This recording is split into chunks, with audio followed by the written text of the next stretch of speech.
Alors salut les gars, petite vidéo rapide pour parler du Neo LR qu'on a pu déceler grâce au Tata DL sur Ajap.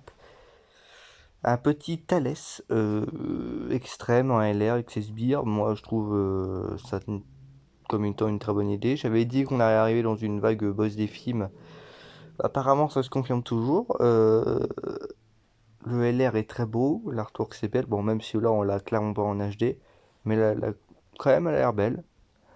On va passer aux stats. Vite fait, je vais vous montrer ça. S'il y a d'autres infos dans la journée ou plus tard, je referai d'autres vidéos. Et du coup, je vais vous montrer les SP et les stats. Je vais vous dire si où il est bon. Moi, j'ai vu les stats parce que j'ai déjà tourné la vidéo, mais ça a foiré.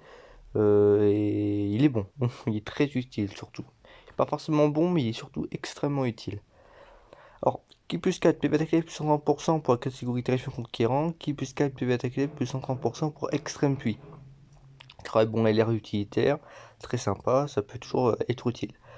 Dans la première spé, il va avoir moyenne chance de stun, donc 30%. Dans la spé ultime, il aura 50% de chance de stun, une augmentation de l'attaque pendant un tour. Donc 30% d'attaque en plus. Ok. Ensuite, pour ce qui est du passif, attaque élève plus 130%. Pour terrifiant conquérant, pour les terrifiants conquérants, qui plus 3, attaque élève plus 100%, donc pour lui-même et pour les autres. Qui plus 6 et attaque extrêmement efficace contre tous les types si l'ennemi est stun. Ensuite, attaque qui est extrêmement efficace contre tous les types et grande chance de faire une attaque spéciale supplémentaire si Ki a 24. Vous allez voir où le truc de Ki a 24 est très utile, c'est que Ki a 24 c'est par conséquent l'aspect ultime. Et ça rentre. En fait, il a vraiment une logique entre le passif, l'aspect et l'acte skill. Dans l'acte skill, on peut le faire deux fois si j'ai bien compris. On peut avoir Ki 24. C'est un petit peu comme Brolytech, il te met automatiquement un Ki 24. Et c'est bien parce que Ki 24, vous avez vu qu'on peut avoir l'attaque extrêmement efficace contre tous les types. On a grande chance de stun. Euh, parce que sur Aspect Ultime, on a grande chance de stun. On augmente l'attaque pendant un tour. Et surtout, à Ki 24, on a grande chance de faire une attaque spéciale supplémentaire. Donc la première spé. Et c'est là où l'augmentation d'attaque est utile, pourquoi pas. Et c'est là où ça rentre très logique. Et moi je trouve que franchement au niveau des stats, c'est ni trop craqué, ni trop nul. C'est juste très utile, très cool, très sympa. Donc évidemment beaucoup de stun, de l'attaque efficace, un support, une dev plutôt sympathique.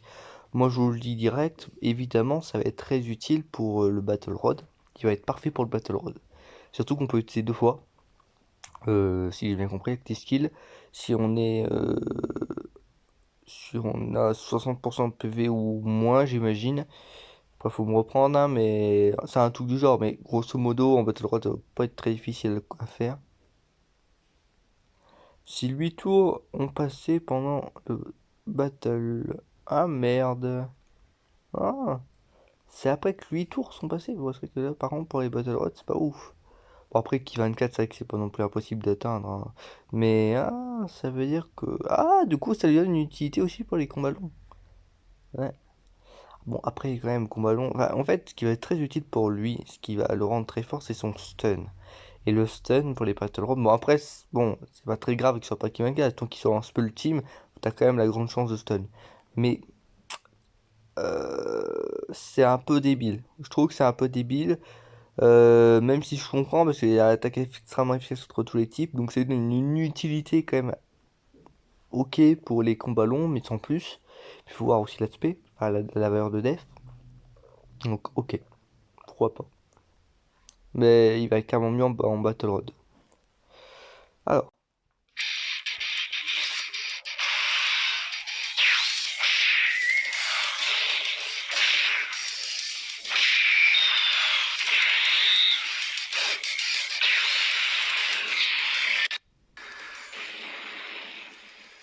新生児の実を食べ続けてきた俺に勝てると思ったか？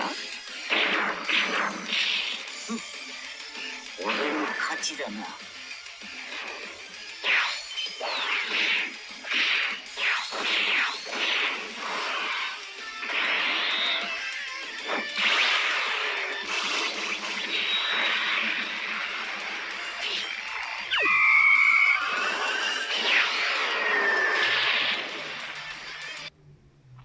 Alors, j'ai oublié de le mettre, mais il a un légendaire finish à la fin, la même pose, mais on le voit en entier. Donc, ok, très utile. Alors, les spés sont belles, ça va, les animations sont sympas. Moi, je dis oui. Légendaire finish en plus, moi, je dis oui. Moi, je trouve que c'est très cool.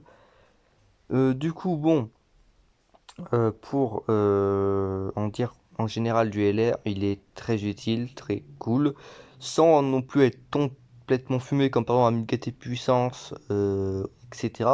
Il va plus avoir un aspect utilitaire et surtout un aspect très très très fort en Battle Road grâce à son stun, à l'instar par exemple d'un Goku, bah pas à l'instar, mais comme un Goku Genki Gencive, pas non plus complètement fumé, qui va être, mais qui va être très viable et très fumé en Battle Road aussi. Moi je trouve que c'est les mêmes types de cartes. En plus lui il a une partie support. Donc moi je dis oui.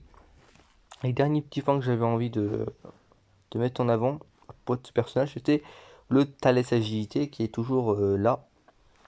Donc, du coup ça va lui donner une utilité. Alors c'est un debuffer, pour rappel c'est un support attaque qui, pour les alliés, c'est un debuffer pour les supers. Et s'il se transfo, il devient quand même sympathique. Attaque def plus 130%, donc il a que la def. Il a grande chance de stun, alors que là c'est en 30%, c'est comme le LR, c'est selon un spé, c'est comme le LR. Et def, moins 80% pour les ennemis de classe super. Donc, à côté du Talesagi, et surtout si vous le transformez, ça risque d'être très vénère, hein, mais vraiment très vénère. Bon bah écoutez, je vous laisse là-dessus. Dites-moi ce que vous en pensez de ce LR. Moi je trouve sympa sans plus. Bon après c'est pas le LR que je vais rechercher de l'année. Mais voilà, faut pas cracher dessus si vous le droppez. Ou si vous avez envie de l'avoir, c'est pas mauvais comme LR. Moi je dis oui. Écoutez, ben je vous laisse là-dessus. Et à plus.